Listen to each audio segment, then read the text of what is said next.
Hi everyone, I'm Courtney Gill. I'm one of your registered dietitians. I'm here today to talk with you about creating healthy habits for your eating habits.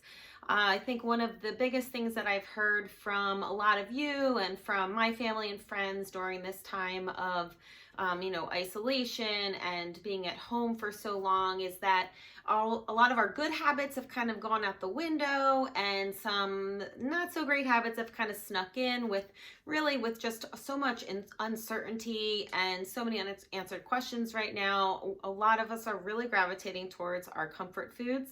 I've said it before, in my videos on hunger versus appetite, and also in our metabolism boosting video, is that routine and habit is really influenced by you. You have control over it. And I think that's one of the first things we really want to remember, is that we aren't at risk of kind of just being a tumbleweed in this whole situation. You have control over creating better habits for you and for your family. And today we are really going to focus on that.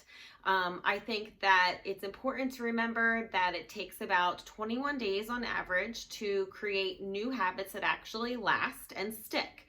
We have now been at home for about 8 weeks, which means some of those bad habits have been created and they are really sticking. So we want to make sure that we are thinking about what else can we do? How can we make some changes? How can we make sure that these better changes for us are sticking?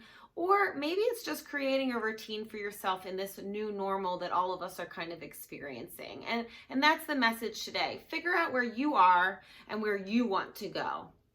I think a lot of the time we think about our habits and about nutrition, specifically even fitness and wellness, is that it's all or nothing, right? It's black or white. And one of the things you really want to remember is that it's not. I tell people all of the time, and if you've attended any of my classes before, you know that I say it very often, that there is no bad foods, right? There is no black and white in nutrition. It's very gray. Everything is gray. It's how you incorporate foods into your diet. It's the quantity and it's the frequency of how much that you have in at any given time. And that's what we really want to focus in on when you focus on new nutrition habits and what can you do to change and to fix or just shift what you are doing right now. So one of the things I encourage you to do is, number one, if you don't have a routine, is that we need to get into a routine. Eating balanced and eating healthy does require a little bit of effort, but once you get into the routine of it, your body responds and you feel better, and you actually want to keep doing it to keep feeling good. So that's one thing to remember. You want to think about a routine that's good for you, right? You want to make sure that it's whatever's going to work for you at this given time. All of us are in a fast-paced life, and typically, we are up and out of the door really early, and sometimes we're not home till really late. And it can be defeating if you're trying to eat, 3 meals a day and get snacks in, and you're trying to eat that traditional way of eating of breakfast, snack, lunch, snack, dinner, snack. And you don't have to eat that way. And that's one thing that I often recommend to people, is that don't feel pigeonholed into that traditional way of eating. Most of our schedules are not traditional. I know in my household, we certainly are not.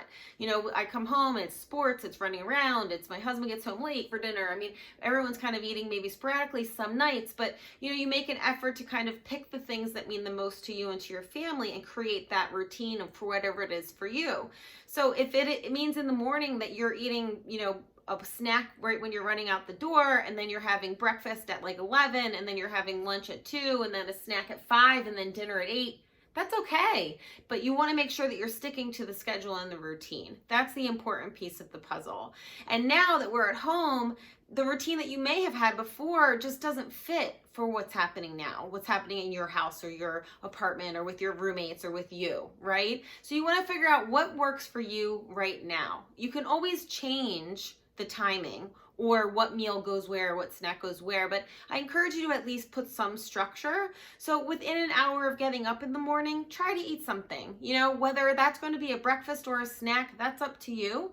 And then from that point in the day, I recommend trying to eat about every 3 to 4 hours. So kind of set a routine, a schedule of eating. It will give you a little bit of normalcy and make you feel like things aren't, completely erratic.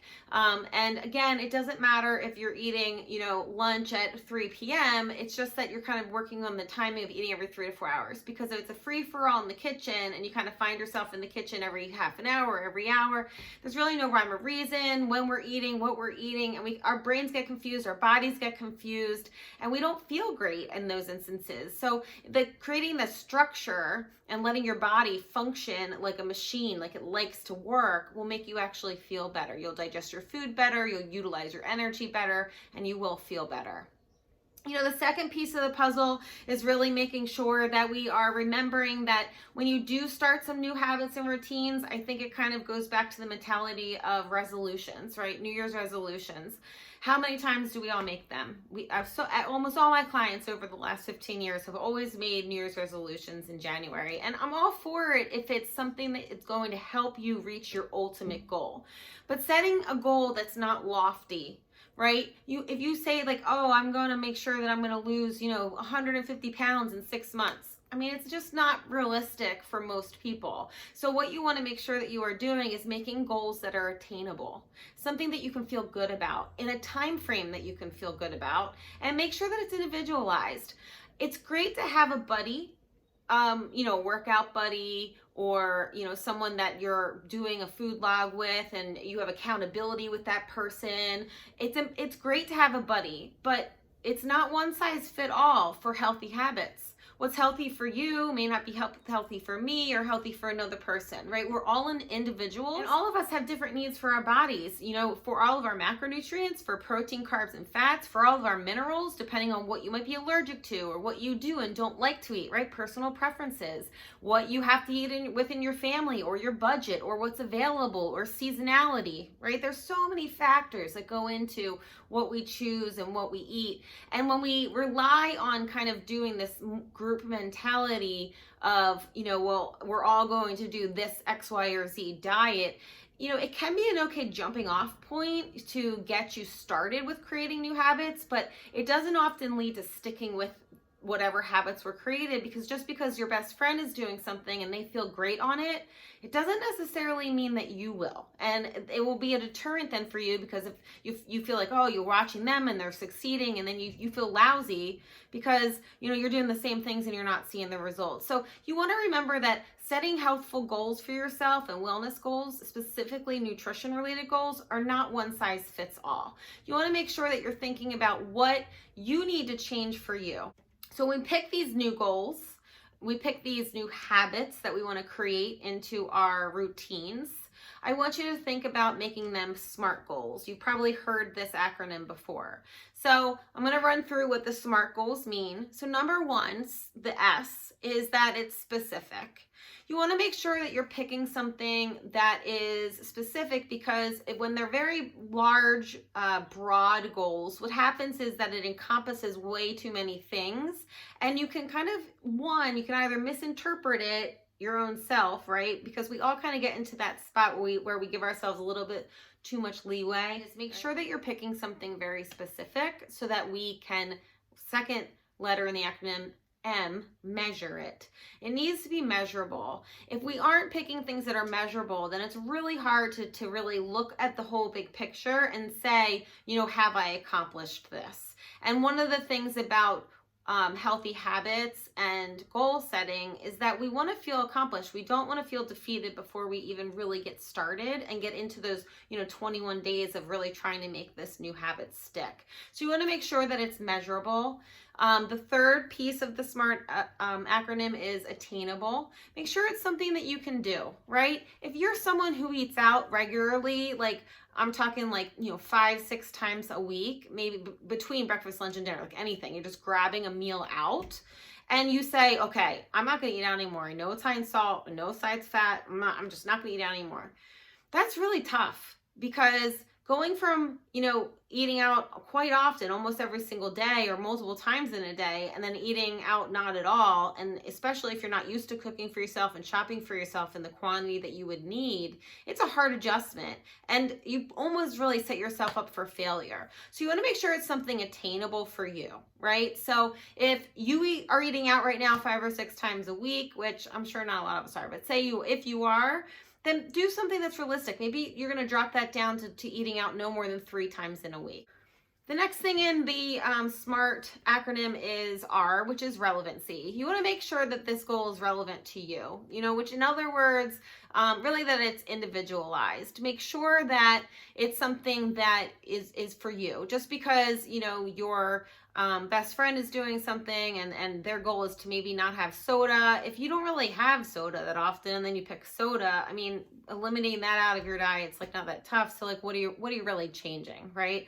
Or vice versa, if you pick something that like just doesn't agree with your body, or if somebody's giving up dairy, right? But your favorite thing is yogurt, right? You just need to make sure it's relevant to you. The next and last piece of the SMART goals is that it is time-based. And this is really going in kind of hand in hand with the measurable aspect of SMART goals. You want to make sure that you have a time frame so that we can really look at it and assess, have we met this goal? Is it helpful for you? And can we move on from this goal to something else, or can we build upon it? So we want to make sure that we set a time frame or time parameter for the new goal or that we are going to have. So, kind of think about that when you're picking. So wrapping this up, I just want you to really think about what those SMART goals are going to be for you, how to choose your new goals or habits that will help to impact your health and well-being slowly but surely, right? Small, sustainable changes that overall stick and they make the most impact on your health and wellness. And that's what we really want to be focusing on. And when you pick these habits and goals, really try to focus on more health habit versus like a number, right? Like when you pick weight, which I think a lot of us tend to like gravitate towards, all right, I'm going to lose, 2 pounds this week. It's tough because one, not all health is related to just weight. Yes, we want to make sure that our body fat percentage is leaner. Yes, we're worried about our heart health and etc. But I think it's more important and more impactful if you pick things that are concrete and you pick things that are more health-based, nutrition-based. So, maybe it's that, okay, I'm going to make sure that I eat, 3 servings of fruit each day this week. Or maybe I'm going to try 1 new vegetable each time I go to the grocery store in the next month. Or maybe I'm going to increase my water intake from, 4 cups in the day to 6 cups every single day for the next week. But think about something that is, measurable and impactful and will really start to make slow changes for you. So if you feel like you are struggling with kind of choosing your health habits or identifying what might be your struggle points, remember that there are resources here for you. We're all here to help you kind of get through this time of isolation and of being home. And then also, as we slowly transform back into work, that we're all kind of in the safe, healthy, and wellness mindset. So that's what I got for you today. Check out the handout that goes along with this video. I hope you guys have a great night. Stay safe, stay healthy, and set those SMART goals. Bye. See you guys later.